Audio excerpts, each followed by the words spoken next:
நம்ம யூபிஐக்கு மாறிட்டதால் பணத்தையே பார்க்குறதில்ல. இதில் June 30 plastic பணம் வரப்போகுதுன்னு புது வதந்தி வேறு. பிளாஸ்டிக் நோட்டு வருதோ இல்லையோ, ஆனால் நம்ம கவனிக்காமல் விட்ட நம்ம ரூபா நோட்டுக்குள்ளே இருக்கிற 5 ரகசியங்கள் இதோ.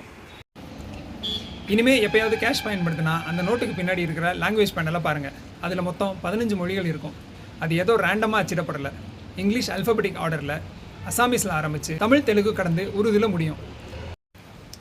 எங்கடா இதில் இங்கிலீஷையும் ஹிந்தியும் காணோம்னு கேட்டால் அதுதான் ட்விஸ்ட். இந்த 2 மொழியும் அந்த பாக்ஸ்குள்ளே இருக்காது. ஏன்னா ரூபா நோட்டோட முன்பக்கமும் பின்பக்கமும் இங்கிலீஷும் ஹிந்தியும் தான் அதிகப்படியாக பயன்படுத்தப்பட்டிருக்கும். அது இல்லாமல் தனியாகவும் எழுதப்பட்டிருக்கும். ஸோ மொத்தம் 15+2 17 மொழிகள். நம்ம இந்திய அரசியலமைப்பில் மொத்தம் 22 அஃபிஷியல் லாங்குவேஜஸ் இருக்குது.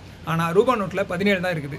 2003 சில மொழிகள் புதுசாக சேர்த்தாங்க. ஆனால் ஆர்பிஐ இன்னும் அவங்களோட பழைய பேனல் டிசைனை மாற்றவே இல்லை.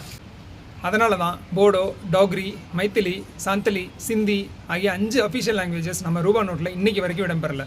2000 ரூபா நோட்டு எவ்வளோதான் ரொம்ப பெருசாக இருந்தாலும் அதில் 22 மொழி இருக்குது அப்படின்னு சொன்னது, அதுக்குள்ளே சிப் இருக்குது, அதை சேட்டலைட் வச்சு ட்ராக் பண்ணலான்னு சொன்ன அளவுக்கே போய். அதுலேயும் இதே 17 மொழிகள் தான் இருந்தது. 2023 அதை டிஸ்கண்டினியூ பண்ணிட்டாங்க. அது வேறு விஷயம். அதை பற்றி நம்ம இப்போ பேச வேண்டாம். மாற்றுத்திறனாளிகள் ரூபா நோட்டை டிஃப்ரென்ஷியேட் பண்ணிக்கிறதுக்காக அதில் இருக்கிறதுக்கு பேர் ப்ளீட் லைன்ஸ். அது பிரெய்லி ஸ்கிரிப்ட் கிடையாது, அது ப்ளீட் லைன்ஸ். தொட்டு பார்க்குற மாதிரி ஓரத்தில் தடிமனாக அச்சிட்ருப்பாங்க. 100 ரூபாய்க்கு 4 கோடுகள், 200 ரூபாய்க்கு 4 கோடு, நடுவில் 2 புள்ளி, 500 ரூபாய் நோட்டுக்கு 5 கோடுகள். கடைசியாக ஒரு சின்ன முரண்.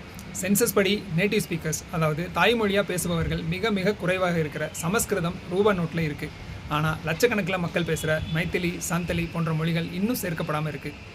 ஒருவேளை எதிர்காலத்தில் இந்தியாவில் பிளாஸ்டிக் கரன்சி பயன்பாட்டுக்கு வந்தால் அதில் விடுபட்ட இந்த மொழிகளும் சேர்த்து நம்ம நாட்டோட 22 அஃபிஷியல் மொழிகளுக்கும் சமமான அங்கீகாரம் கொடுக்கணும் அப்படின்னு நான் நினைக்கிறேன். இதை பற்றி நீங்கள் என்ன நினைக்கிறீங்க? உங்கள் கருத்தை கமெண்ட்டில் சொல்லுங்கள். இந்த வீடியோவை மறக்காமல் ஷேர் பண்ணுங்கள். நன்றி.